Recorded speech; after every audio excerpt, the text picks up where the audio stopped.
আসসালামু আলাইকুম। মিষ্টি মধুর রান্না পেজে আপনাদের সকলকে স্বাগতম।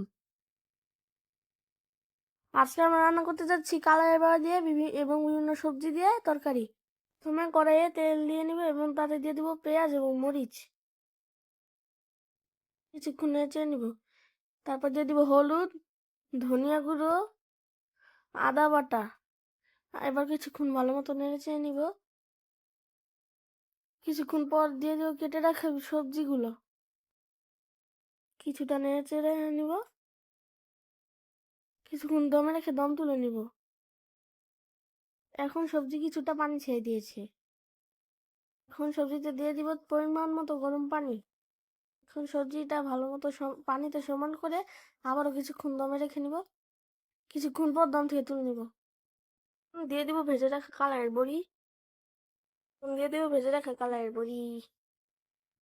প্রস্তুত হয়ে গেছে কালারের বড়ি দিয়ে বিভিন্ন সবজি দিয়ে তরকারি।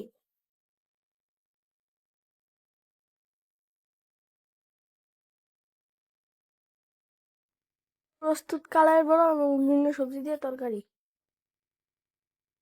ভিডিওটি ভালো লেগে থাকলে আমাদের পেজে লাইক, কমেন্ট এবং শেয়ার করে পাশে থাকুন। আসসালামু আলাইকুম।